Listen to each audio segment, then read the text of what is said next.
Bueno, no sé si fue que entendieron mal el mensaje, que solamente se han conectado. Bueno, allá se están conectando. Bueno, voy a empezar de una vez, muchachos, porque si no nos coge la tarde, porque ya vamos hora y media de la sesión. Entonces, pues así, a grandes rasgos les comento, sí, la reunión que estaba era para socializar como la propuesta del trabajo el próximo semestre, tanto en términos en términos del curso teórico como del curso práctico, ¿sí? Digamos en términos prácticos, que sería lo que nos compete en este espacio, ese porcentaje del curso teórico práctico. Hay unas propuestas de algunos protocolos que que se están diseñando por parte de la universidad y que se pueden ejecutar, y pues hay que tener muchos cuidados, ¿cierto? Que un distanciamiento, que el profesor no va a explicar nada en la clase, que muchas cosas las haga antes de ir a la práctica por medio virtual. Deben existir capacitaciones para ver cómo vamos a trabajar, ya no se va a trabajar en parejas, y todo esto pues en función de cumplir con ese requisito, digamos, experimental que apoya la teoría.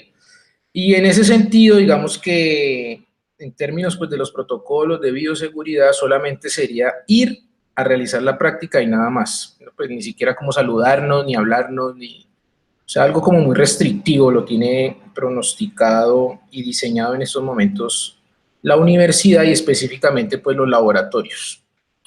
Recuerden que hay diferentes también espacios de laboratorio. Existen laboratorios de física, existen laboratorios de química, existen laboratorios de biología.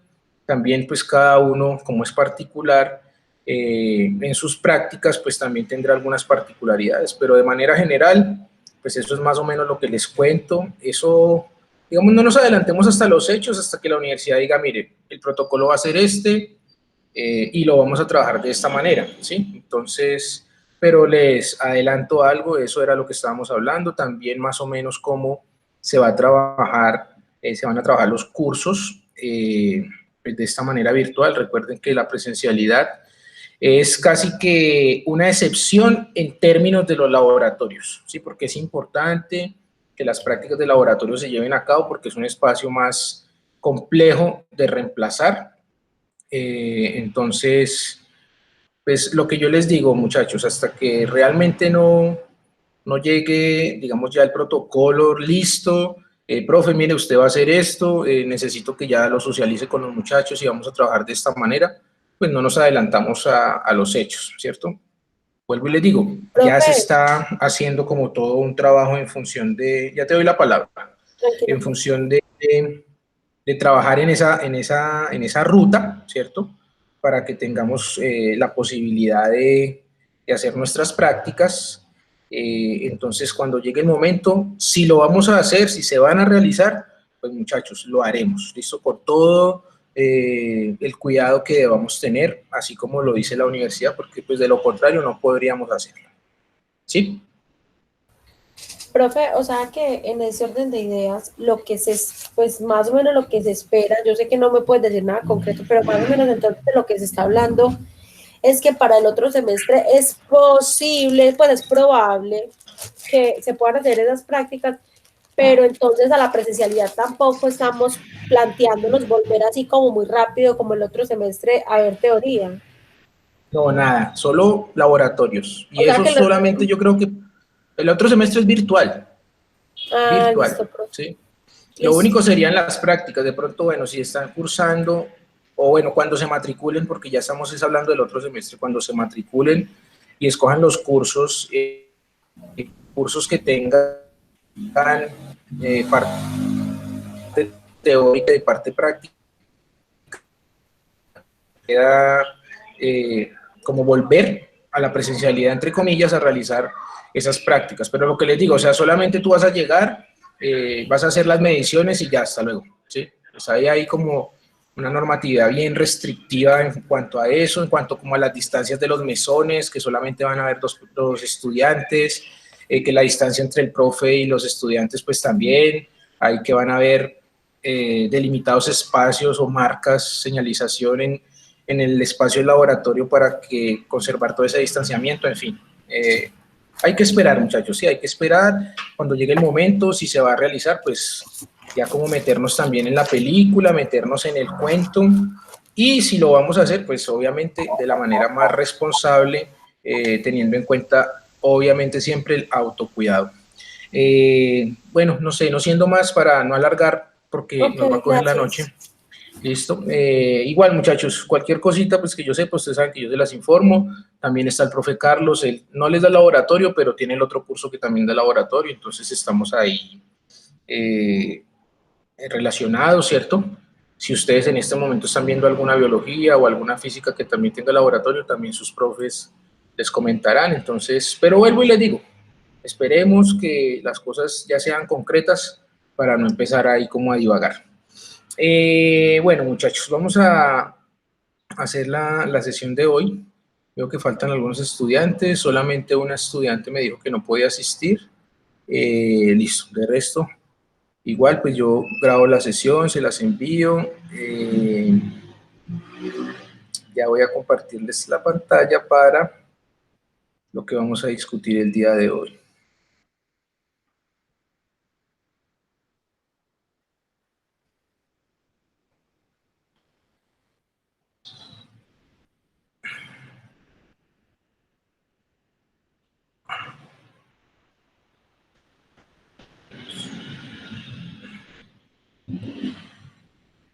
¿Me confirman si ven la pantalla, por favor? Sí, profe, confirmo que se ve. Laboratorio de Sistemas Químicos, ¿sí? ¿Esa diapositiva? Sí, profe, Laboratorio de Sistemas Químicas 1, licenciatura en Ciencias Naturales, Listo, muy profesor bien. Wilson Parra Angarita. Listo, muy bien. Bueno, muchachos, para el día de hoy, la temática ya cambia, digamos, de una manera considerable, de una manera más radical y abrupta en términos de lo que son de propiedades físicas a propiedades químicas, que era donde estábamos, ¿cierto? Estábamos en propiedades físicas, habíamos visto densidad, solubilidad, puntos de fusión, punto de ebullición, como las más significativas, ¿cierto? Y digamos que también eso se centró como en los trabajos, en términos de algunos cálculos y de algunas consultas que se hicieron con esa finalidad. Para el día de hoy, pues digamos que ya cambia un poco esa orientación. No sé si ya de pronto están en la parte teórica con la parte de reacciones, porque digamos ahí ya podemos hacer una relación directa entre lo que son propiedades químicas y reacciones químicas. Igual la presentación es la convencional de los objetivos, los conceptos y la experimentación, ¿sí? Son pocas diapositivas, son 10 diapositivas como tal de contenido. Cuando lleguemos a la parte de los experimentos, que es la parte de los videos, allí sí hay varios videos, son videos cortos, pero son importantes porque de allí es donde vamos a poder visualizar, ya que no podemos en estos momentos hacerlo, cómo serían esas reacciones químicas que están propuestas en esta práctica. Igual esta práctica, si la estuviéramos haciendo, es una práctica un 80% demostrativa, es decir, que la hace el profe y el laboratorista o sí, el técnico de laboratorio, y ustedes observan y toman apuntes. Eso es más o menos lo que se hace en esta práctica en realidad. Entonces, digamos que no cambia mucho lo que se va a realizar el día de hoy en términos más de la explicación conceptual y luego de observar algunos videos que nos pueden hacer visualmente, gráfico, cómo sería ese tipo de reacciones. Es importante que se tengan en cuenta esos videos, igual pues ustedes tienen la presentación y la pueden ver en el momento que deseen. Cuando ingresen a las diapositivas, muchachos, pues yo les pido el favor, yo sé que a veces a esta hora y con todo lo que yo hablo y explico, a veces es complejo como coger todas las ideas, entonces cuando retomen la diapositiva, cuando retomen la presentación, ingresen a los videos porque de ahí se necesita información de esas videos o de esas prácticas pequeñas que hay allí para el trabajo que les voy a colocar. ¿Listo? Entonces, igual recuerden, siempre estoy atento a resolver inquietudes, dudas, en un tiempo pues razonable, adecuado, para orientarlos también de la manera más pertinente posible. los objetivos en términos generales, pues en primer lugar, es realizar diferentes clases de reacciones y observar los cambios químicos que hayan tenido lugar. Entonces, como les decía, en términos prácticos convencionales en el laboratorio se realizaba de manera demostrativa, entonces yo hacía algunas reacciones, soy laboratorista, y ustedes observaban, ¿cierto? Tocaban, por ejemplo, un tubo de ensayo, si desprendía calor, si desprendía energía, si se calentaba, si se enfriaba, si cambiaba de Profe, color, si de pronto había desprendimiento de gases, ¿sí? profe, ¿y por qué ¿Sí, demostrativa? Juliana? ¿Por qué demostrativa y no hacerla nosotros? ¿Cómo? ¿Por qué demostrativa y no la podíamos? Porque lo que pasa es que es muy larga, hay muchas reacciones que hacer, entonces es mucho más rentable, ¿sí? Flexible y factible, rentable en términos económicos para no gastar tantos reactivos. Es por eso, recuerden que la universidad en esto se cuida mucho, ¿sí? No gastar muchos reactivos. De pronto cuando ustedes tengan el momento en el cual ya vayan por allá en octavo, en séptimo, octavo, noveno semestre, ya podrán recurrir a más cantidades de reactivos porque quizás ya están desarrollando su trabajo de grado, ¿sí? Si van a trabajar desde el punto de vista del laboratorio. O inclusive cuando se gradúen, ya sean todos unos profesionales de la educación y quieran hacer una maestría que de pronto también esté orientado en esta línea, pueden también tener mucho más acceso a más reactivos porque ya están haciendo un posgrado. Y para posgrados, pues la universidad digamos que tiene otros recursos. Entonces es por eso que se hace de esta manera. Y para evitar también a veces accidentes, porque pasamos, lo que les estaba diciendo al principio, pasamos de hacer unas medidas muy sencillas, que es como tomar la densidad, tomar un volumen, tomar una masa, ya a tener reacciones químicas. Y allí es donde a veces se pueden presentar accidentes. Sin embargo, estoy de acuerdo con lo que plantea Juliana. Sí se debería hacer por parte de ustedes. Allí con el profesor Carlos Grisales y con el profesor Carlos Soto hemos también estado como trabajando en replantear esas prácticas. Algunas no estamos completamente de acuerdo con ellas, como están diseñadas, sí es como están diseñadas, no el tema como tal, sino el diseño de la práctica, pero igual, pues ahí estamos en el trabajo y pues bueno, se vino todo esto de la pandemia, entonces eso también quedó ahí como represado, ¿listo? El segundo es Profe, motivar ¿cómo al así? estudiante. Ustedes siguen, o sea, las guías de laboratorio son general para, o sea, yo veo que muchas carreras compartimos el manual de laboratorio, ¿cierto? Eso quiere decir que ustedes no, ustedes, Carlos y tú como profesores de química no pueden hacer un manual de laboratorio para su curso que lo hayan hecho ustedes. Lo que pasa es que eso está por el programa, Julián. O sea, el programa te dice a ti, mire, profe, estos son los temas. Lo que uno puede hacer es cambiar algunas cosas, ¿sí? Pero, digamos, esas cosas deben ser cambios pequeños. O, por ejemplo, si hay 16 prácticas, ¿cierto? Una por semana, de pronto decir, bueno, listo, hoy hubo tropel en la universidad, entonces para no atrasarnos voy a reemplazar esta que no es tan importante por esta que sí es muy importante y es necesario verla. Entonces uno puede hacer ese manejo, pero O sea, no son proponer estándar, de son entrada prácticas estándar. prácticas nuevas no. O sea, estas prácticas llevan mucho tiempo. Lo que uno puede hacer son variaciones en cuanto, por ejemplo, a, listo muchachos, van a hacer estos cálculos o para la entrega del informe van a tener en cuenta esto, pero digamos como una estructura muy general. ¿Por qué? Porque todos los cursos de química siguen las mismas esa misma guía, esa misma orientación.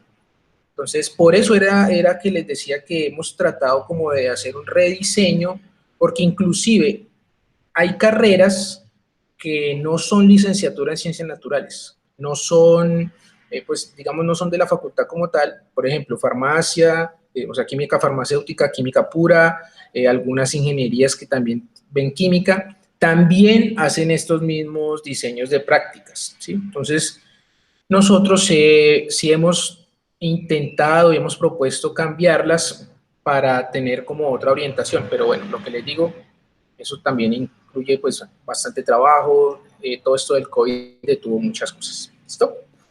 Profe, perdón, puedo Entonces, decir el lo último segundo, y luego continuar. hágale. Profe, pero entonces, muy pegue.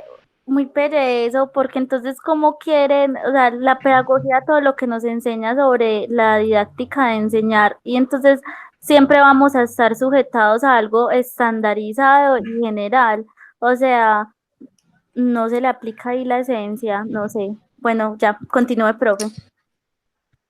Sí, estoy de acuerdo contigo. Hay que, o sea, las prácticas, estas prácticas de laboratorio son susceptibles a cambios por eso que tú estás diciendo, ¿sí? Eso, digamos, ya lo tenemos claro. Sin embargo, lo que pasa es que también es importante que nosotros como licenciados en ciencias naturales que nos estamos formando, también necesitamos algunas competencias, tanto científicas como técnicas, y estos tipos de laboratorios no las proporcionan. Entonces también hay que verlo de esa manera, ¿listo?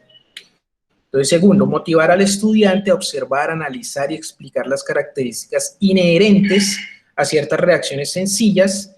Las características a tener en cuenta son las siguientes. Primero, la naturaleza física de los reactivos y productos, o sea, olor, si son sólidos, si son líquidos, si son gaseosos o si están en solución. ¿Listo? Lo segundo es la clase de energía que los acompaña, si es calor, si es luz, si es energía mecánica, eso cuando se den las reacciones, ¿listo?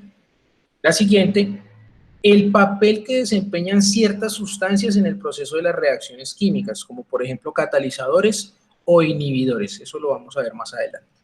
Y las condiciones necesarias para que algunas sustancias reaccionen, energía de activación, presión, temperatura, etcétera. Eso también lo vamos a ver un poco más adelante. ¿Listo? Entonces, eso es lo que se tiene como en cuenta cuando nosotros hablamos de propiedades químicas. Entonces, en términos, digamos, muy generales, también para hacer una conexión con lo de los cambios físicos o lo de las propiedades físicas están de la mano esos conceptos, tenemos que con la materia se experimenta, ¿cierto? Se hace experimentación, con ella se experimenta, y hay unos cambios físicos que nosotros ya conocemos, ¿cierto? Fusión, evaporación, etcétera, etcétera, ¿cierto?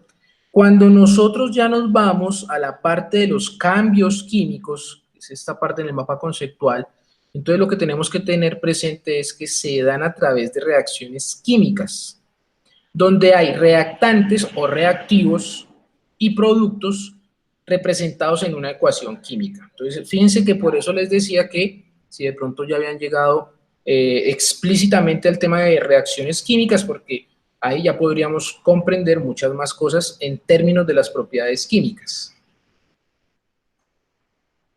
Eso que está ahí en cursiva con lo que empieza esta diapositiva dice lo siguiente: la química se define a menudo como la investigación de las sustancias y los cambios que éstas sufren. Eso lo definen los químicos, los que saben, ¿cierto?, de esta área del conocimiento. Dice, investigación de las sustancias y los cambios que éstas sufren.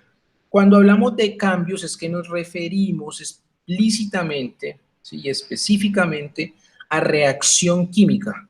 Y en muchas de las ocasiones también propiedades químicas y reacciones químicas están relacionados, ¿sí?, como propiedades físicas y cambios físicos. Un cambio físico y un cambio químico, digamos, están relacionados en el término del cambio por cómo está sufriendo un cambio, ya sea en la estructura de la sustancia, ¿cierto?, o en el rompimiento de información de enlaces cuando hablamos de cambios físicos. Eso es importante que lo tengamos pues presente en términos generales para entender pues qué diferencias hay entre estos conceptos. Cambios físicos. Cuando este tipo de cambio tiene lugar, no se altera la estructura de la sustancia. Cuando hablamos de estructura de sustancia nos referimos a enlaces químicos como tal, ¿sí? Usted tiene H2O, hidrógeno se une con, un átomo de hidrógeno se une con dos de hidrógeno, perdón, se une con uno de oxígeno, ¿cierto? H2O.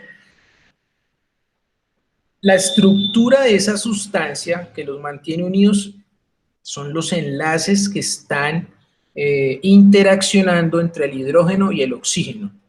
Recuerden que cuando hablamos de cambios físicos tenemos agua sólida, agua gaseosa, agua líquida, ¿sí? Ahí sigue siendo H2O, ahí en ningún momento se han roto esos enlaces. Lo que se han roto, ¿qué son? O sea, han debilitado sus fuerzas intermoleculares, por eso aparecen de una estructura mucho más organizada cuando es sólido a una mucho más desorganizada cuando es un gas. Entonces, a medida que va pasando de sólido a gas por el líquido, pues lo que está sucediendo que es que esas fuerzas intermoleculares se están rompiendo, se están viendo alteradas.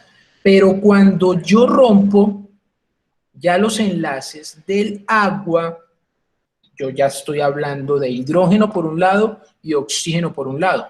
Son sustancias totalmente diferentes. Y ahí ya no hablo de cambios físicos, sino de cambios químicos, porque ya hubo una alteración en su estructura, ¿listo? En su parte más interna, por decirlo de alguna forma. Profe, Hola. cuando nosotros hablábamos de las mezclas Sí. y hablábamos del cloruro de sodio al mezclarlo con el agua, Sí. entonces nosotros veíamos la figurita donde se rompían Sí. los enlaces del cloruro del cloro y el sodio, y de esta Sí. manera el cloro era rodeado por y el sodio era rodeado por, ¿sí o qué? Sí. La pregunta mía es, tú en ese caso me dijiste que ahí no había una reacción química. No, no la hay. Entonces, tiene que romperse los enlaces de ambas moléculas. Bueno, hagamos la aclaración. Hagamos la aclaración. Me confundí, porque ahí hay Listo. una ruptura de enlaces, pero no hay una reacción. Listo, listo. Hagamos la aclaración. Ojo ahí. Nosotros teníamos la estructura del cloruro de sodio, ¿cierto? Que era como cúbica, ¿se acuerdan?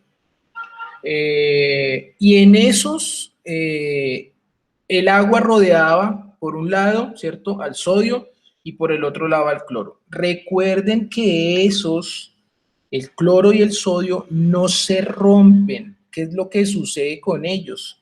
Que ellos son iones y al entrar en contacto con el agua están rodeados para que se pueda dar el proceso de solubilidad o se puedan mezclar en cierta proporción. No Pero es que no ellos se vayan a romper. No, no, no, no. los enlaces entre sodio y cloro no se rompen. No se rompen. O sea, lo que pasa es que, miren, Se unen las moléculas de agua, hacen puentes de hidrógeno. exacto, lo que pasa es que eso es una sola estructura, Catalina y todos, muchachos, es una sola estructura. Lo que pasa es que obviamente si uno solamente se centra en el sodio y cómo lo rodea el agua, y en el cloro y cómo lo rodea el agua, puede pensar que ellos dos se rompieron. Pero eso es una estructura, digamos, de trillones de iones y de moléculas de agua que rodean entre Listo, sí. profe. ¿Listo? Entiendo, gracias. Igual es importante esa aclaración allí, porque esa duda surge mucho. Muy bien, Catalina. Listo, muchachos. Entonces, la prueba de que se efectúa un cambio químico es clara cuando tiene lugar una o más de las siguientes circunstancias. Entonces, ¿cómo nos damos cuenta realmente si hubo o no un cambio químico? Entonces, primero, se produce gas. Pues por acá hay un desprendimiento de gas en esa reacción química. Recuerden, cambio químico es sinónimo de reacción química, ¿listo? Desprendimiento de gas. Entonces, si hay desprendimiento de gas cuando nosotros estemos haciendo una experimentación, ¿cierto? Un experimento, entonces, lo más seguro es que allí hubo un cambio químico. Se forma un precipitado, o sea, partículas sólidas visibles. Por acá tenemos una imagen. Se forma un precipitado, ¿cierto? Eso es otra indicación de que puede haber un cambio químico. Se observa un cambio de energía grande en forma de luz o calor o ambas cosas. Una muy típica, ¿cierto? Acá ¿qué tenemos? Acá tenemos combustión de butano o de esa mezcla de gas natural que principalmente es butano, ¿cierto? Tenemos butano, pero también tenemos oxígeno. Pero si usted no le da la energía suficiente para que esa reacción se lleve a cabo, nunca se va a formar digamos, esa llama que nosotros vemos convencionalmente en las estufas, ¿sí? Usted puede tener todo el butano que quiera ahí en su estufa. Usted abre, ¿cierto? Y empieza a oler. Ah, está oliendo a gas natural, dice usted. El oxígeno, pues obviamente está en el ambiente, está ahí, pero si no está esa chispita, ¿sí? La candelita que nosotros usamos, el fósforo, para que esa reacción se lleve a cabo, pues no se va a producir esa energía que va a liberar esa reacción, porque estamos hablando de una reacción de combustión de una molécula orgánica que en este caso es butano, ¿sí? ¿Listo? Y también ocurre un cambio de color. Si hay un cambio de color, también es muy probable que de lo que estemos hablando, acá tenemos una reacción que más adelante la vamos a ver en uno de los videos, es probable también que haya un cambio químico. Entonces esas son como generalidades cuando uno está trabajando en el laboratorio para darse cuenta si sí o si no estamos hablando de una reacción química o de un cambio químico. Profe, ¿Sí?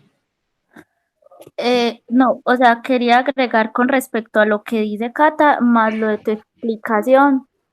Entonces, yo veo esto así, por ejemplo, de dos formas, perdón, están los enlaces químicos, como el que usted dijo, con el experimento de solubilidad, donde vemos que no hay un cambio químico porque pues en sí no perdió su forma, pero sí hubo un enlace.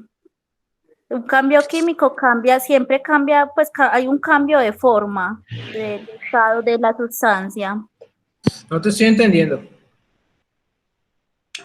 Ay, profe, perdón, espere, yo organizo mis ideas. Eso, organiza tus ideas. En un Sí, cambio organízalas. químico, en un cambio químico siempre se cambia la forma o el estado de la sustancia, puede suceder, o sea, de alguna forma con color o de estado de la materia o así, pero ese cambio químico siempre se va a hacer notorio de alguna forma en la sustancia. Eso es lo que uno esperaría cuando hay una reacción, que haya un cambio drástico, que haya un cambio radical, sí, eso sí. Porque mire, un ejemplo pues el ejemplo que estamos evaluando ahorita, el de la llama de acá de la estufa. Ustedes tienen butano, el butano no se ve, pues tiene un olor característico. El oxígeno tampoco se ve, pero sabemos que está ahí, ¿cierto? Si tú abres la estufa, pero si nunca le proporcionas la energía suficiente para que esa reacción de combustión se lleve a cabo, pues esto nunca se va a generar. Pero si le proporcionas la energía suficiente, es decir, el fosforito, la chispita de la candela, entonces se produce esa reacción. ¿Y ahora qué se está produciendo acá? ¿Quién me dice que se produce acá? Como producto. Como reactivos tenemos... Pues una llama.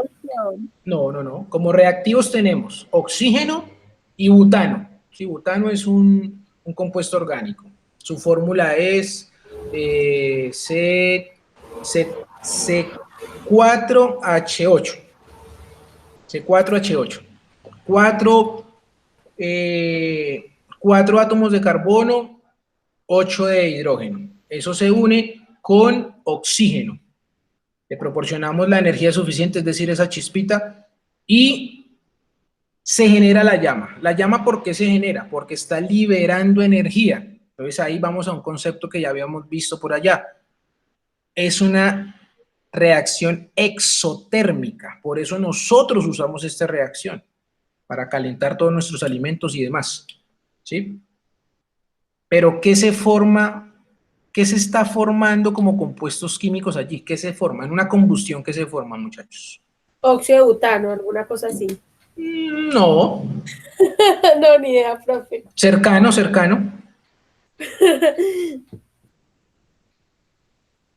¿Nadie? Si tenemos una... Vuelvo, hago la pregunta. Espere, nomenclatura, espere, profe, pues, es que no... entonces te digo, C4H8. Vuelvo y hago la pregunta más fácil. No se enreden con esa fórmula. Tenemos una molécula orgánica, es decir, que tiene carbono. Que tiene carbono por ahí, por algún lado. Y la combinamos con oxígeno. ¿Qué se nos va a producir? ¿No? Óxido de carbono. Dióxido de carbono. Dióxido de carbono, sí. Dióxido de carbono, sí, dióxido de carbono. Eso es lo que se produce, ¿sí? También se produce... Lo dijo... ¿Quién lo dijo? Lo dijo Mateo Pulgarín. Ah, bueno, muy bien. ¿En dónde? ¿Por el chat? Sí. Ah, es que yo no estoy viendo el chat, Mateo. Yo estoy aquí metido en la presentación. Entonces, muchachos, ¿qué es lo que sucede? Se produce dióxido de carbono, muy bien. Y también se producen unas trazas, o sea, algo pequeño, unas pequeñas cantidades de monóxido de carbono. Yo no sé si ustedes han escuchado, han visto noticias, que hay gente que pone a cocinar, ¿cierto? Se puso a cocinar los tamales en la noche y le cogió el sueño, se quedó dormido y se levantó muerto. ¿Por qué? Porque hay una competencia cuando ya, digamos, esta llama se termina, digámoslo de alguna forma, empieza a producirse monóxido de carbono, dióxido de carbono también. Eso empieza... Eso es una cosa muy fantástica, porque es que nosotros cuando respiramos también emitimos dióxido de carbono, que es lo que toman las plantas. Claro. Pues eso es nuestro intercambio. Claro, muy bien. Eso, porque entonces nosotros producimos lo mismo que produce esa chispa de butano de esa unión de butano con oxígeno. Claro, lo que pasa es que miren, recuerden la que... naturaleza es muy fantástica, profe. Recuerden que nosotros cuando respiramos ingresa oxígeno a nuestro sistema y en nuestro sistema que hay moléculas orgánicas. Y cuando exhalamos sale dióxido de carbono. O sea, sale el mismo producto que se produce acá, en esa candela de las llamas de nuestras estufas. Porque el producto es el mismo. ¿Qué es lo que cambia? ¿Cómo se produce? ¿Sí? Cómo se produce es lo que cambia. ¿Listo? Sorprendente. Entonces, la química es bien interesante. Como les he dicho, la química es difícil, pero es muy, muy, muy chévere. Hay mucha tela por cortar. Listo, muchachos, continuamos. Las condiciones necesarias para que se verifique un cambio químico pueden ser, entonces, para verificar, aquí ya es para verificar. Entonces, ya aquí es algo un poco más abstracto. Primero, contacto simple entre dos sólidos que reaccionan a una temperatura ambiente. ¿Sí? Tenemos dos sólidos, tienen que reaccionar a temperatura ambiente. Si eso se da, nosotros verificamos que es un cambio químico, o sea, que es una reacción química. Segundo, el suministro de la energía suficiente para activar los reactivos, es decir, romper enlaces y formar otros nuevos. El ejemplo que estábamos viendo del oxígeno, butano, y se forman nuevos enlaces. ¿Qué se está formando? CO2. Y se rompen los de butano y se rompen los del oxígeno para formar una nueva sustancia. A menudo es necesario tener los reactivos en solución acuosa. Recuerden lo que es solución acuosa. Yo tengo agua y agrego cloruro de sodio. Una cosa es cloruro de sodio sólido, como todos lo conocemos, que es la sal de cocina, y otra cosa es cloruro de sodio en solución acuosa. Recuerden molecularmente o microscópicamente cómo se ve eso. Si lo tenemos en la sal de cocina, o sea, sólido, eso se ve como las estructuras cúbicas que nosotros habíamos visto en alguna sesión. Sin embargo, si agregamos esa sal, ese cloruro de sodio al agua, ya nosotros lo que tenemos que imaginarnos es que el agua está rodeando a todos los iones sodio y cloruro. Entonces, hay muchos reactivos que necesitan estar en solución acuosa para que puedan reaccionar. De lo contrario, no reaccionarían. Y más adelante también vamos a ver un ejemplo muy típico. El agua es un medio para la ruptura de la estructura cristalina de muchos sólidos. Eso es lo que está pasando en la pregunta que hacía Catalina y en la aclaración que hacía Juliana. Ruptura de estructura cristalina, más no de enlaces químicos. ¿Listo? Para que lo tengamos presente. Frecuentemente es necesario usar un catalizador si la velocidad de la reacción es demasiado lenta. ¿Alguien de ustedes sabe qué es un catalizador? Yo creo que sí. Si me lo escriben al chat, me lo dicen porque no estoy ahí metido en el chat. No sé, un acelerador, algo que acelera una reacción. Cierto, es eso, acelera la reacción, acelera el proceso de la reacción química y pues obviamente tiene que tener algunas condiciones, pero en pocas palabras es eso, es una sustancia que acelera la reacción química, ¿sí? Que se produzca rápidamente. Listo, entonces acá tenemos, teniendo en cuenta pues esas condiciones que estábamos viendo allí, tenemos acá una solución de yoduro de potasio, Ki, yoduro de potasio, ¿cierto? Acá en la parte superior, yoduro de potasio, y acá tenemos nitrato de plomo, ambas son incoloras. Agregamos y oh sorpresa, parece magia, ¿cierto? Entonces esa la hacemos allá en el laboratorio, parece magia, aparece un color amarillo y claro, lo que está sucediendo es que ya está reaccionando el yoduro de potasio con el nitrato de plomo, formando una sustancia que es el yoduro de plomo, que es la sustancia amarilla que queda como precipitado, y el nitrato de potasio, que queda en solución. Si ustedes se fijan, esto está en solución, no es que ese sea el estado fundamental de esas sustancias, ambas están en solución acuosa. Y por estar en solución... Pues apenas ¿sí? eso, apenas termine, tranquilo. Y cuando está en solución acuosa, lo que sucede es eso, que se genera esa reacción química produciendo este yoduro de plomo, que es uno de los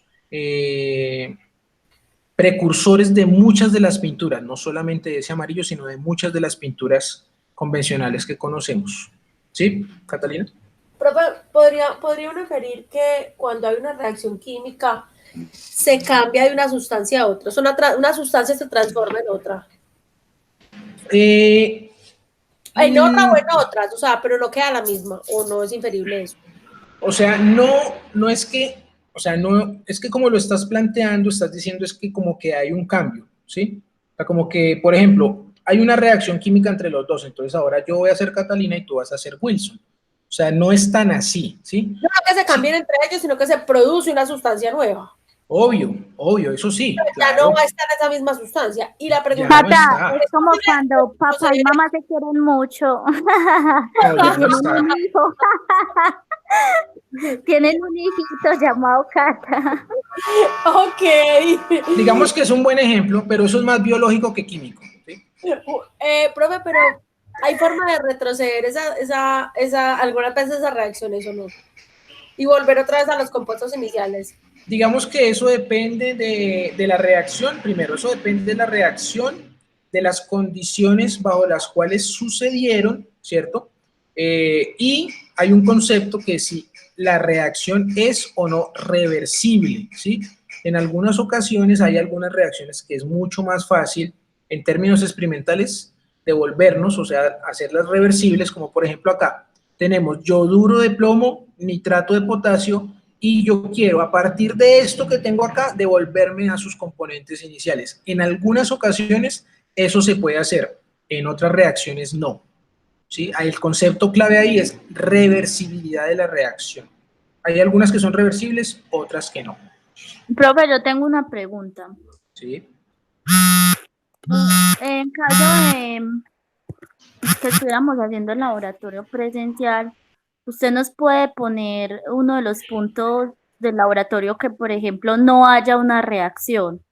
Entonces ya ahí podemos decir que la reacción no se dio dependiendo de la molécula que utilizamos, etcétera. Digamos que el trabajo que les voy a dejar hoy, digamos que también está orientado de esa manera, sí, está orientado de esa manera. Más como tener en cuenta qué reacciones vimos, pues particularmente en las de los videos, tratar de entender qué fue lo que sucedió, explicar qué fue lo que sucedió, pues digamos que está como en esa línea. O sea, pero puede pasar que no se dé la reacción. Obviamente, puede pasar. Mire, vuelvo y les digo, para que no se me pierdan. Acá, vuelvo a esta, que es la más típica. Vuelvo a esta. Aquí está, vuelvo y luego. Usted abre la estufita. Abre la estufa. Pero usted me ha dado ese ejemplo 3 veces. Es que es el ejemplo más sencillo que hay ahí. Yo le voy a dar una frase típica de mi profesora de genética, a usted y a Juli. Ella dice que las moléculas no piensan, que se unen por afinidad química y estructural. Entonces nunca hay garantía de que haya cualquier tipo de reacción en nada. O sea, hay moléculas que tienen afinidad y reaccionan, otras no, y no van a reaccionar. Pues esa es frase típica de ella siempre en genética. Las moléculas no piensan, funcionan por afinidad química y estructural. Entonces, o sea, digamos que es un buen raciocinio, sí, es un buen raciocinio, Cata, es un buen raciocinio. Sin embargo, uno puede forzar las reacciones para que se lleven a cabo.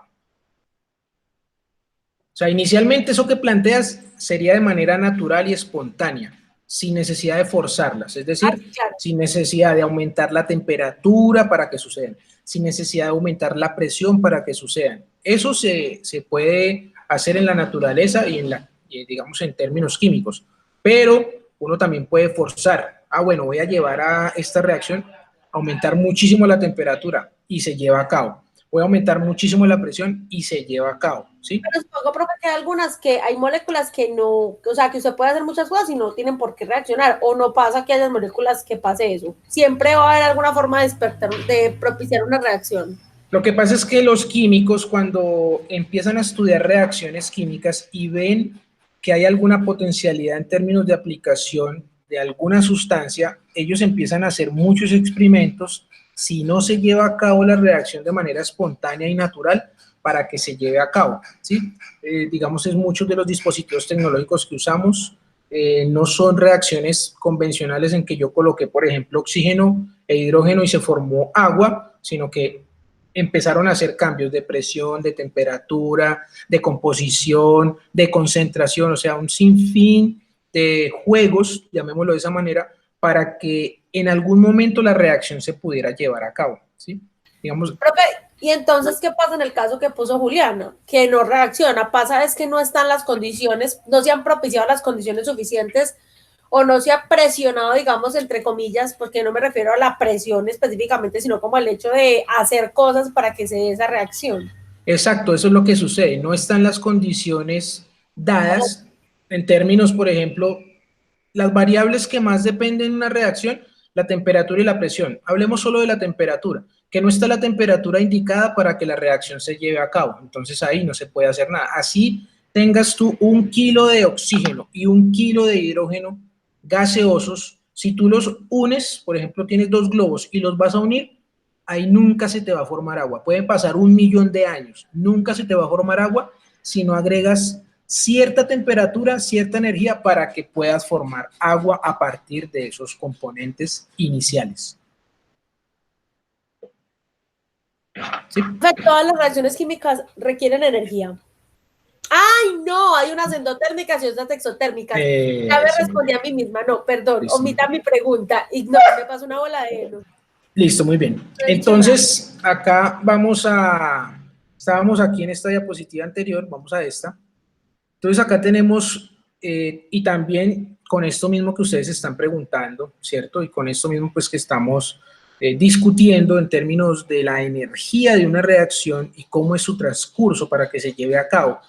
Esta gráfica es de energía de una reacción y del transcurso de la reacción, es decir, qué va sucediendo inicialmente cuando yo tengo reactivos y voy a llegar a los productos, ¿sí? Entonces miremos qué es lo que me está mostrando esa gráfica. Vamos a mirar primero la franja roja, la señal roja. Aquí vemos esta curva, ¿cierto? Aquí tenemos varias cosas para analizar. Aquí tenemos una energía de activación, aquí tenemos una reacción que se está llevando a cabo, ¿listo? Eso lo tenemos claro. Acá tenemos que tener en cuenta que la energía de los reactivos es mucho mayor a la de los productos. Eso quiere decir que los productos son mucho más estables antes de que cuando son reactivos, ¿listo? Eso es lo primero. La energía de activación, ¿qué es? Es una energía que se tiene que alcanzar, por eso digamos que está como en este límite, en este punto, en esta cima. Es una energía que se tiene que alcanzar para que se pueda llevar a cabo la reacción. Si tú no alcanzas esa energía de activación en una reacción química, entre esos reactivos, nunca vas a bajar esa pendiente y por lo tanto nunca vas a formar los productos. ¿Listo? Eso es como lo que está allí. Miremos la azul. Entonces el azul es el mismo esquema, pero mucho más pequeño que el rojo. Entonces, ¿qué es lo que está pasando? Aquí hablamos del concepto de catalizador. Entonces aquí tenemos energía de activación, aquí dice con catalizador, aquí nos decía sin catalizador, ¿cierto? ¿Qué dice esto? Ah, bueno, lo que sucede es que cuando yo añado una sustancia que se denomina catalizador, esa sustancia pues tiene unas condiciones específicas, ese es uno de los puntos de este entregable. Ese catalizador lo que hace es disminuye la energía de activación para que la reacción se lleve mucho más rápido y sea mucho mejor o más fácil de llevarla a cabo. ¿Listo? Eso es como la función del catalizador. Entonces, por lo tanto, vemos esa diferencia entre una reacción que es catalizada donde tiene la energía de activación mucho más pequeña, y una reacción que no es catalizada y su energía de activación es mucho más grande. ¿Sí? ¿Sí es claro esta parte? Sí, señor. Listo, muy bien. Listo, ya llegamos a la experimentación. Eso ahí era rapidito. Entonces ¿Qué vamos hubo? a Ya ver los se videos. acabó. Ya, eso ya se acabó. ¿Ustedes qué creen, pues? Listo. Ah, Lo que pasa es que son hartos videos, eso. Son 6 videos. ¿Listo? Entonces, la idea es, bueno, el primero que vamos a observar, bueno, muchachos, miren, para que ustedes lo tengan aquí claro cuando vuelvan a revisar la diapositiva.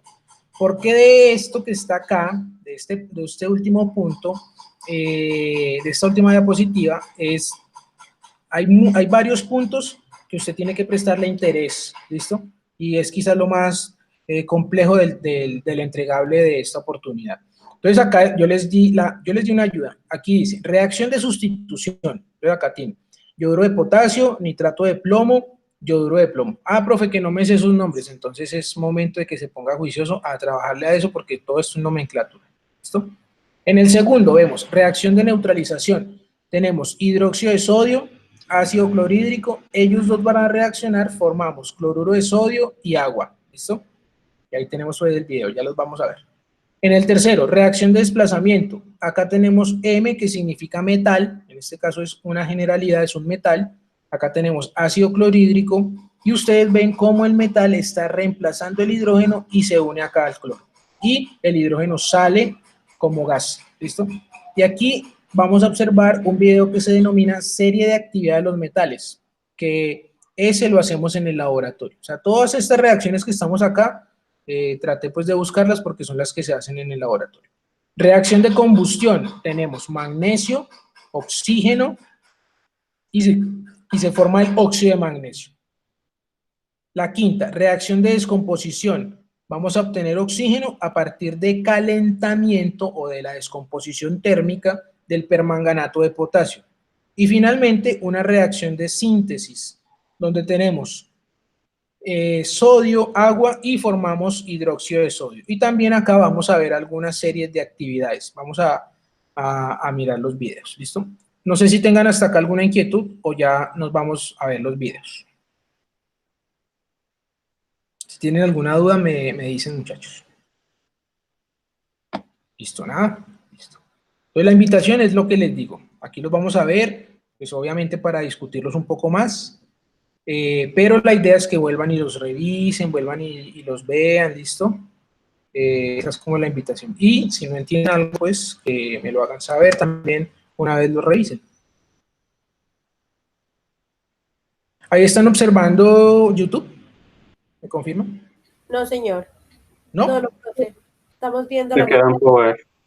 Ah, bueno, esperen un momentico entonces.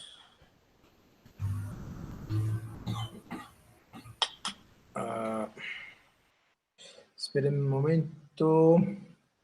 A ver.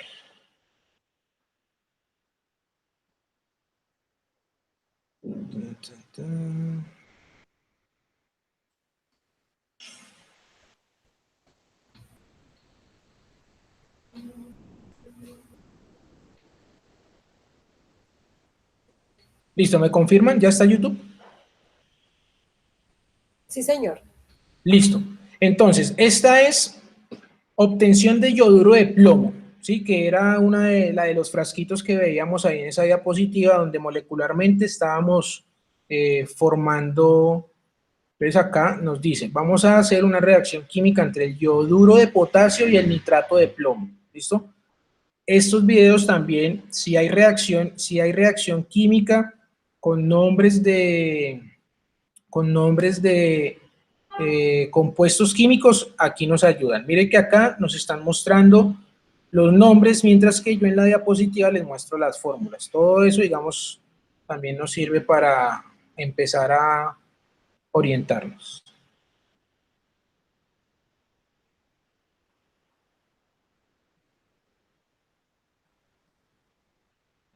Entonces, si ustedes observan, ambos componentes, ambos compuestos, tanto el nitrato de potasio como el yoduro de plomo, son el yoduro de potasio, perdón, el nitrato de potasio son incoloros y están en solución acuosa, ¿listo? Es una observación pues que hay que hacer allí.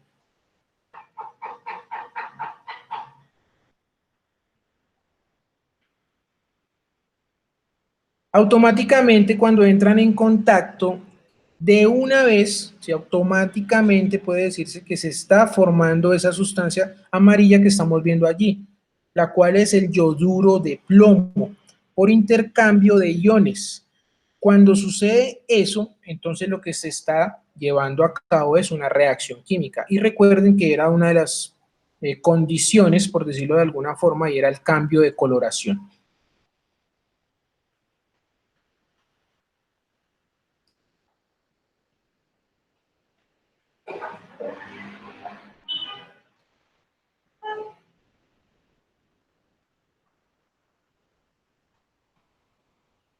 Listo, eso es el primer videito. Sencillo, cortico, para que sea muy visual. Voy con el siguiente. Esperen un momentico.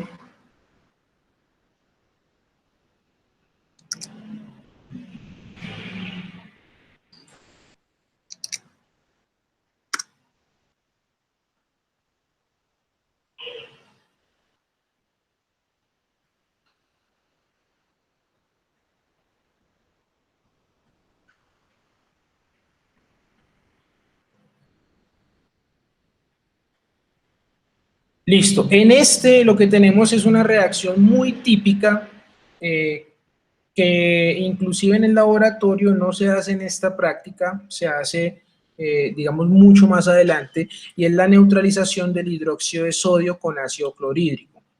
El hidróxido de sodio convencionalmente se conoce como una base, ¿sí? O como un hidróxido, obviamente, como su nombre lo indica. Reacciona con el ácido clorhídrico, recuerden que ese ácido está en solución acuosa, que es el HCl, ¿sí? Recuerden. Al reaccionar, esos dos van a formar el cloruro de sodio.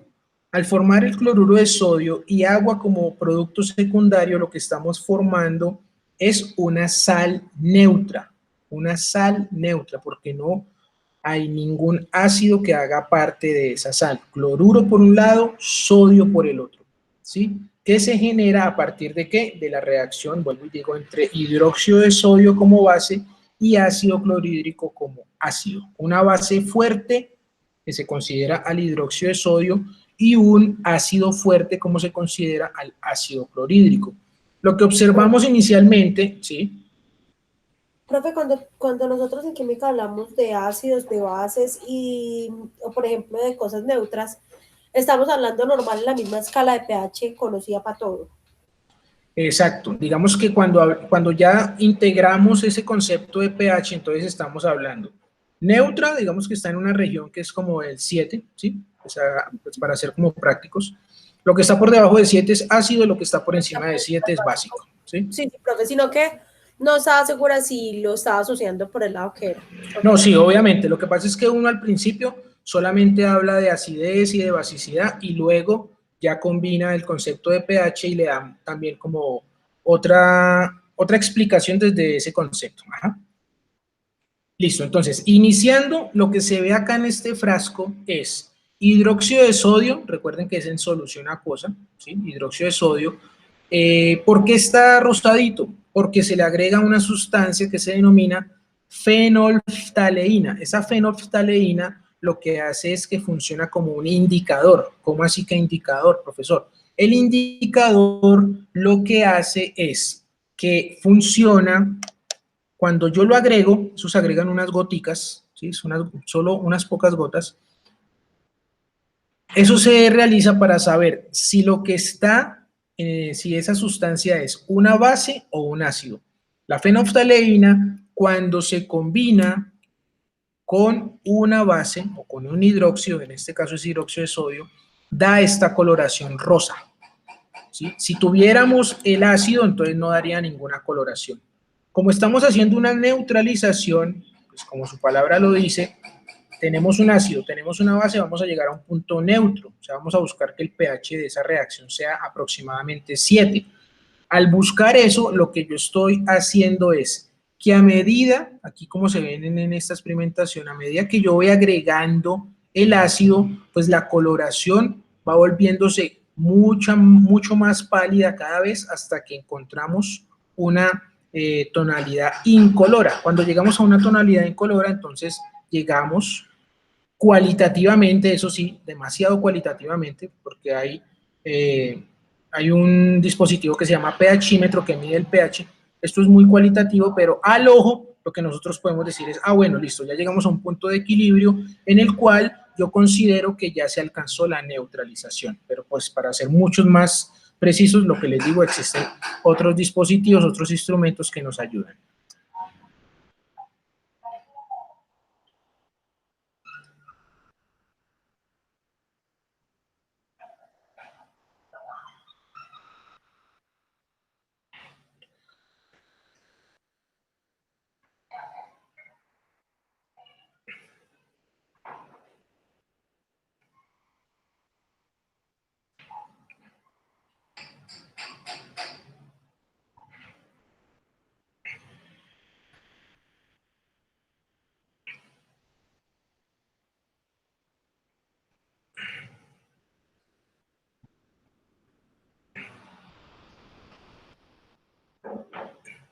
Digamos que en ese punto ya se ha alcanzado la neutralización entre estas dos sustancias. Como les digo, algo demasiado cualitativo, pero también que de manera visual nos puede servir como una orientación. Porque luego, pues, en una de las prácticas de soluciones, que son de las últimas, ya tenemos muchos más elementos cuantitativos para hacer todos los cálculos pertinentes de cuánto tenemos que agregar, cuántas moles se están formando, en fin, toda la estequiometría del caso. ¿Listo? Vamos entonces con el otro.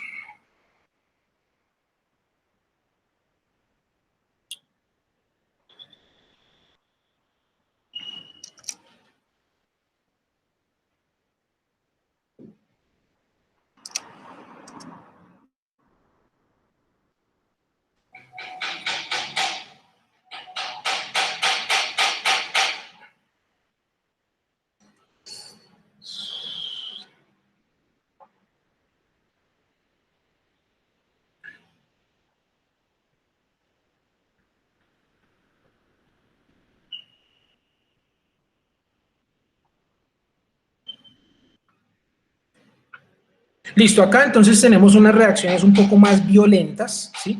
En términos, pues, químicos. Esta es una serie de actividad de los metales donde el hidrógeno es desplazado por ciertos metales. Esto se lleva a cabo debido a que el hidrógeno, digamos, es uno de los elementos que en términos químicos es muy peligroso cuando es un gas, ¿sí? Es por su capacidad de inflamarse, por su capacidad pues explosiva de esto mismo. Entonces, en primer lugar hay que tener demasiado cuidado con este tipo de experimentación, pero también es muy ilustrativo, ¿listo?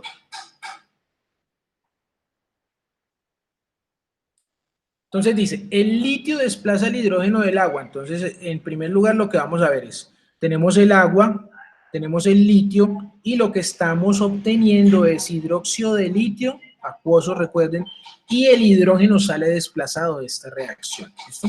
Fíjense que aquí ya observamos un 2 antes del litio, un 2 antes del agua, un 2 antes del hidróxido de litio, y esto es porque ya hay un balanceo por tanteo. No sé si de pronto eso ya lo empezaron a ver con el profe Carlos, para que no se vayan a confundir cuando vean esta diapositiva dentro de ese video, ¿listo? Esto lo que está haciendo es una contabilidad dentro de los reactivos y los productos para que haya una equivalencia en sus masas, ¿listo?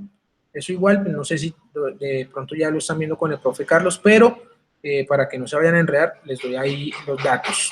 Igual si cuando vuelvan a ver el video no entienden alguna de estas diapositivas, profe, qué pena, me perdí acá, recuerden que ahí estamos pues para comunicar, ¿listo?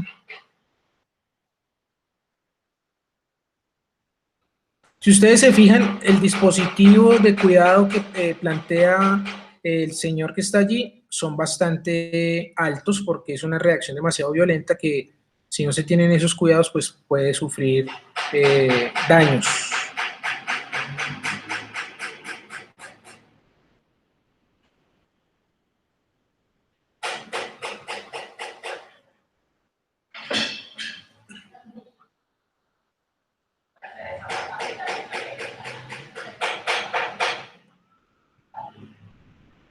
Entonces, si se fijaron, lo que sucedió, pues fue también muy ilustrativo.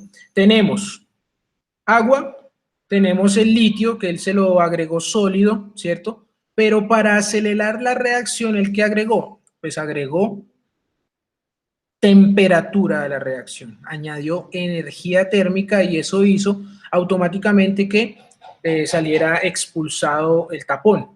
Si sale expulsado el tapón es ¿por qué? Porque hay producción de hidrógeno, que como vimos en la reacción, voy a volver un poco.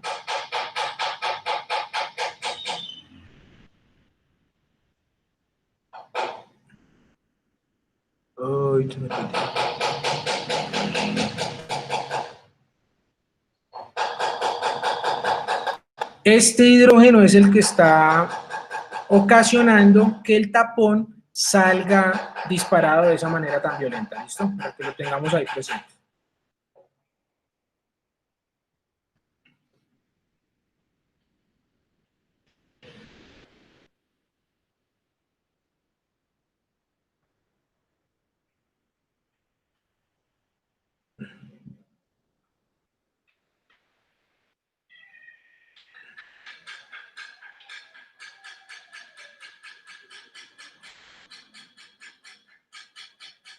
Ahora lo que tenemos acá es zinc y ácido clorhídrico. Zinc y ácido clorhídrico, ¿listo? Vamos a hacer una reacción similar, agregamos zinc para desplazar el hidrógeno y formar como producto cloruro de zinc.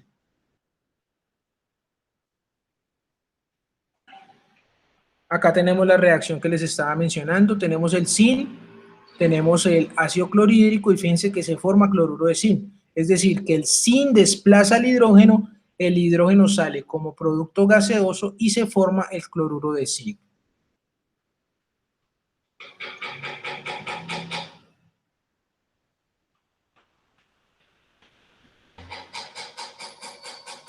Aquí fácilmente se ve que este gas que se está produciendo automáticamente, pues, ¿qué será? El hidrógeno.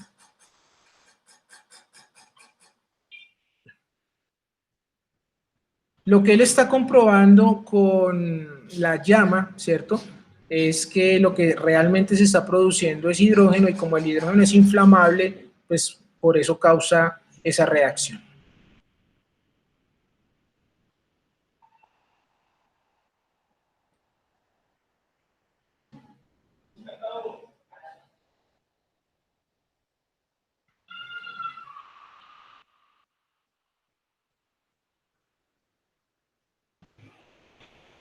Ahora, él lo va a hacer con aluminio y ácido clorhídrico. Aluminio y ácido clorhídrico.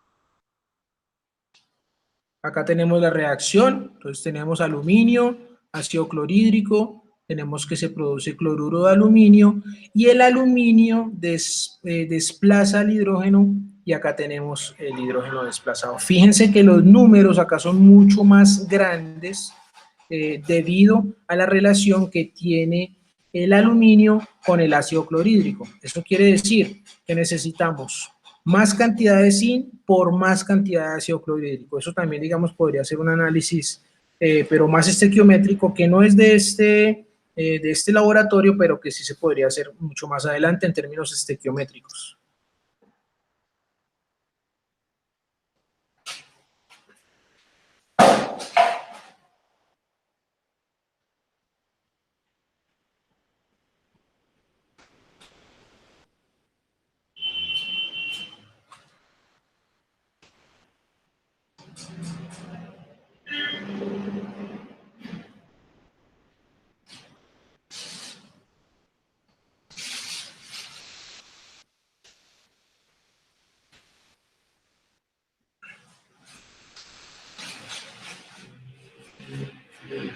Y ahora él lo va a hacer con hierro. Hierro, ácido clorhídrico producimos cloruro de hierro y el hierro va a desplazar al hidrógeno en este caso.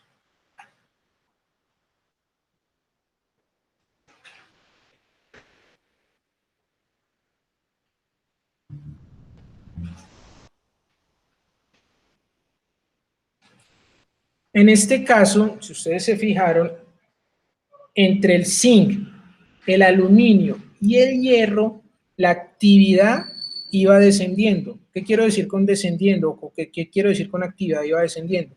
Que la reacción era mucho más violenta o se generaba mucho más fuerte, era más espontánea cuando teníamos el zinc que cuando teníamos el aluminio y que cuando teníamos el hierro. ¿Listo? ¿Por qué? Porque por eso este video se llama serie de actividades de los metales, porque estamos comprobando, o el señor está comprobando allí en el video, cómo algunos metales reaccionan más fuertemente o violentamente, específicamente con el ácido clorhídrico, que otros, porque cada uno de ellos tiene diferentes energías de activación, diferentes energías de ionización, diferente potencial de ionización, y este también es uno de los puntos en términos de consulta de este entregable para esta oportunidad.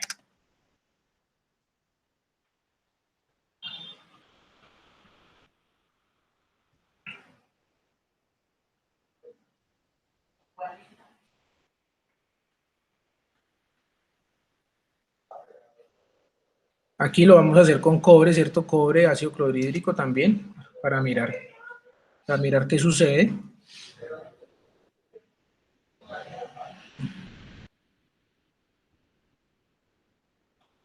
No ocurre ninguna reacción en ese caso, pues no se está desprendiendo apreciablemente hidrógeno. Entonces, en este caso, lo que sucede, y también fíjense que esta reacción nos invita a la discusión que teníamos ahora. Acá tenemos cobre sólido, tenemos el ácido clorhídrico acuoso y no hay desplazamiento del cobre hacia el hidrógeno. No es suficiente dentro de su estructura interna el cobre en términos de su potencial de ionización y su energía de ionización, no tiene capacidad para desplazar al hidrógeno del cloruro y por lo tanto, en este caso, no habría reacción química.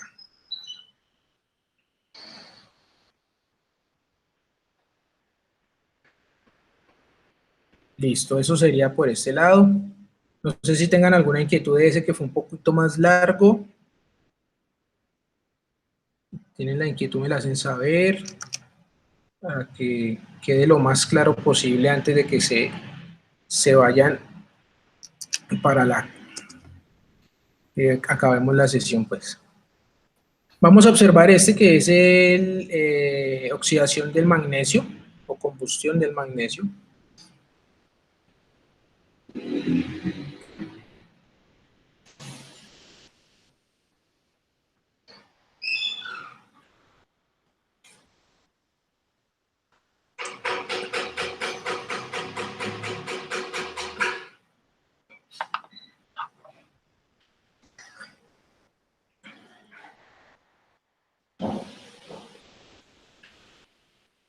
Acá tenemos combustión de magnesio, pero recuerden, el magnesio se puede, o los metales se pueden presentar en diferentes formas como tal.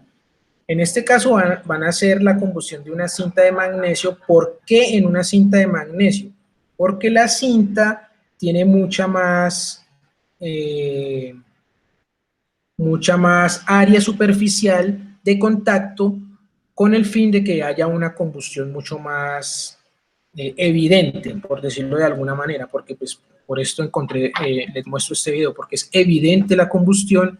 ¿Y qué es lo que produce este tipo de combustión? La mayoría de las combustiones, así como estábamos viendo la de la estufa, producen energía, ¿sí? Es decir, que son reacciones exotérmicas y muchas de ellas se usan en la industria para captar energía que es muy necesaria en diferentes procesos industriales.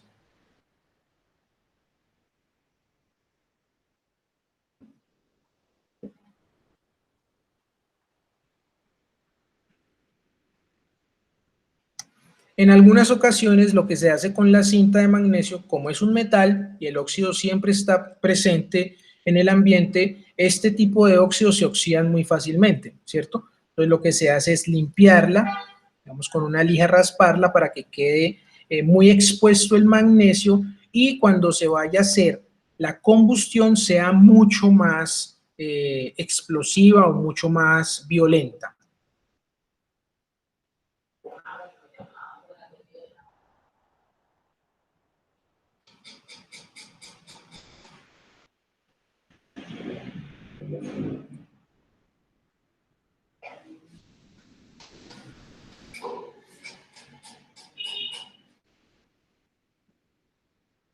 En términos de reacción química, lo que estamos viendo acá es magnesio, ¿cierto? Como pues tenemos una cinta, pero es magnesio. Tenemos el oxígeno del ambiente y al reaccionar esos dos elementos vamos a obtener óxido de magnesio, que es el residuo que se produce, pero eso se va a llevar a cabo gracias a ¿qué? A que hay una energía previa que se pueda dar para que se pueda producir esa combustión. Si esta energía no la hay, esa oxidación o esa combustión del magnesio no se puede llevar a cabo.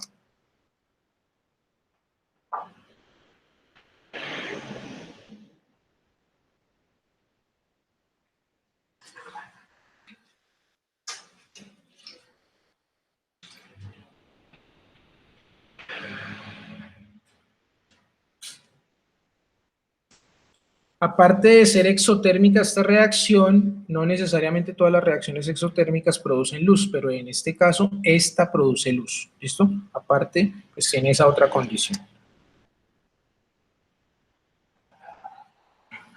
Listo, dejémoslo ahí. Y vamos con el siguiente. Pero ahí también hay combustión. Sí, claro. Lo que pasa es que en algunas ocasiones oxidación y combustión son sinónimos, ¿sí? Son sinónimos. Ok.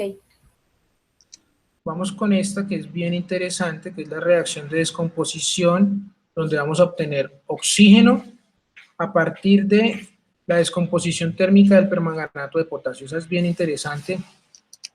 Esa sí no la hacemos en el laboratorio, pero me pareció muy chévere.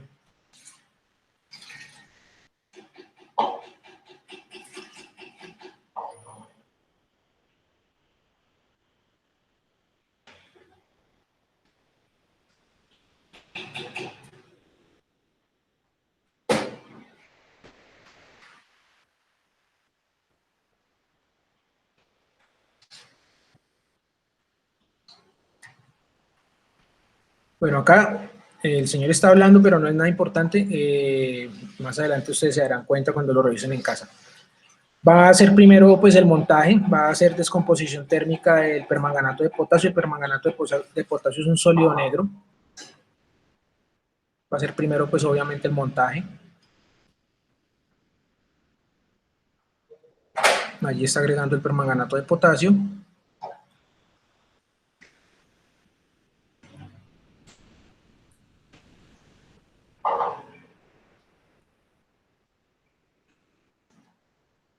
Es importante lo que dice allí, ¿cierto? Este componente, el permanganato de potasio, es uno de los precursores o componentes necesarios para explosivos y para producción de clorhidrato de cocaína. Entonces es pues, muy controlado. Él va a calentar el tubo donde agregó el permanganato de potasio.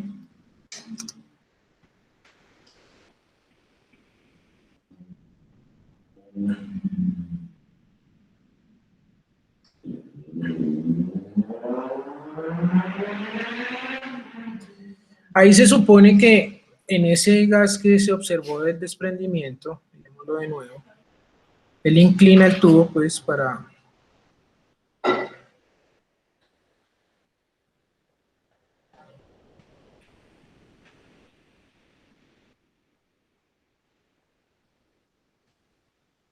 Ahí ya digamos que automáticamente se produce el gas, pero allí no solamente se está produciendo oxígeno, sino se está produciendo también otros productos de la descomposición térmica del permanganato de potasio. Esto para que lo tengamos pues presente. Pero él va a comprobar que se produce oxígeno.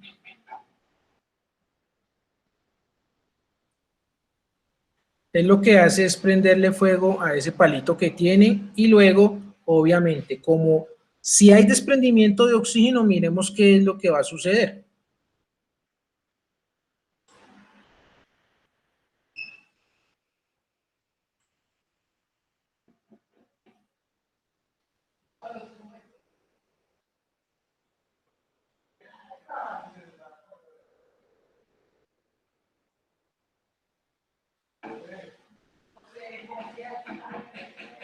La llama, digamos, se vuelve mucho más fuerte, condición de que el oxígeno está presente y se pueda llevar a cabo la combustión de ese palo de madera. Eso es lo que sucede y digamos que eso es a nivel cualitativo lo que podemos observar por lo cual podemos comprobar que realmente se está produciendo oxígeno a partir de esa descomposición.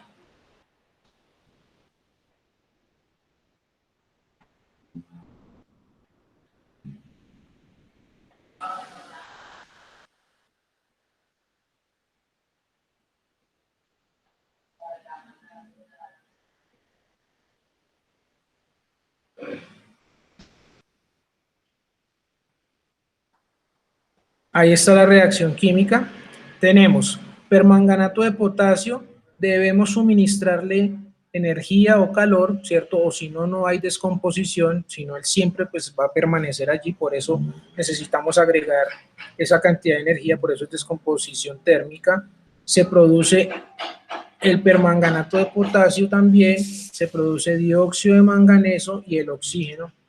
Es una reacción bastante compleja en términos estequiométricos.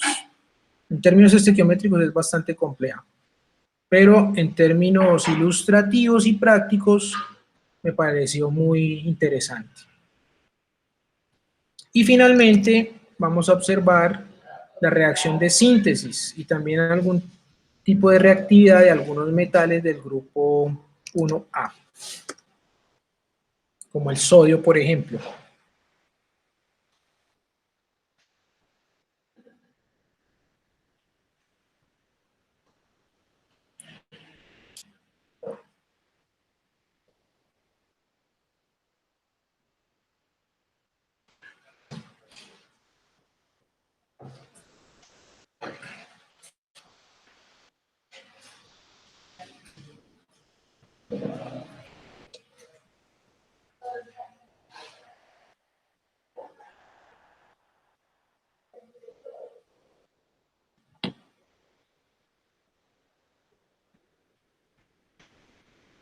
Acá lo que se hace en este video, muchachos, es, tenemos un sólido, ¿cierto? Del grupo 1A, como por ejemplo puede ser el sodio o puede ser el potasio, que son elementos muy radioactivos. ¿Por qué? Muy radiactivos, perdón, ¿sí? O sea, muy reactivos, muy reactivos.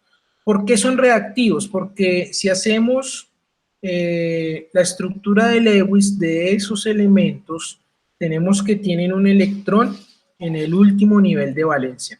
En ese último nivel de valencia, por tener un electrón, son demasiado reactivos porque pueden ceder fácilmente ese electrón para formar cualquier compuesto. Entonces, eso pasa con la mayoría de los elementos del grupo 1A, pues a excepción del hidrógeno, ¿listo? A excepción del hidrógeno. Entonces, aquí nos muestran unas reacciones violentas que se pueden caracterizar por la reacción entre sodio o potasio y agua, y automáticamente se está produciendo el hidróxido de sodio y de potasio respectivamente. Esta sí se hace, por ejemplo, en el laboratorio, en la práctica. Si ustedes se acaban de dar cuenta en esa reacción es demasiado peligrosa, explosiva, obviamente exotérmica, produce luz.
Profe, lo que está haciendo como la aspirina, burbujitas, ¿o qué?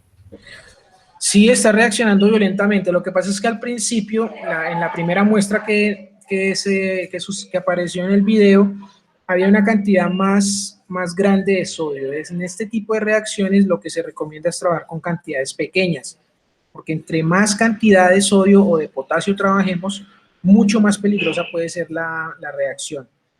En el video explican, digamos, toda la parte de por qué se lleva a cabo esta reacción de manera violenta, es lo que les decía, debido a que su configuración electrónica en el último nivel de energía solamente tiene un electrón de valencia, entonces al reaccionar con cualquier componente o con cualquier elemento, el sodio siempre va a transferir su electrón, siempre lo va a ceder más fácilmente para alcanzar una configuración electrónica de gas noble, o sea, para alcanzar el octeto. En este sentido, entonces, se genera ese tipo de reacción violenta. ¿Sí? Es como la naturalidad que lleva a cabo estos elementos eh, del grupo 1A. Fíjense acá esta reacción que es bien característica. Acá tenemos sodio, tenemos agua y automáticamente pasa a hidróxido de sodio sin el sodio formar el óxido. Pues es tan violenta la reacción que sucede esto. O sea, de una vez, digamos que acá en esta flecha donde se está haciendo el transcurso de la reacción, es tan violenta la reacción que pasa directamente a óxido y de una vez a hidróxido, ¿sí? Es una reacción bien característica.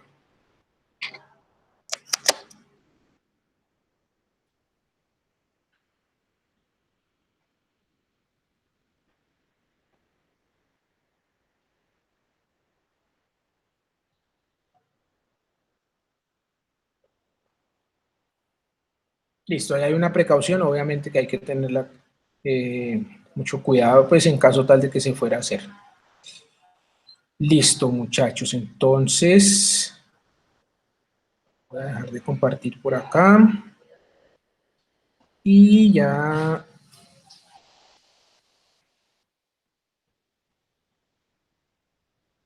finalizaríamos. No sé si hay algunas preguntas, me las dicen si tienen alguna inquietud, alguna duda, alguna pregunta. No, profe, yo no.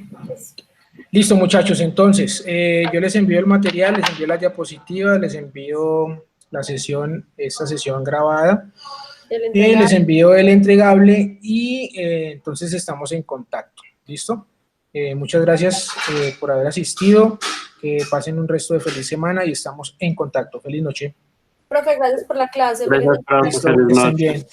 Chao, compañeros. Feliz día para todos.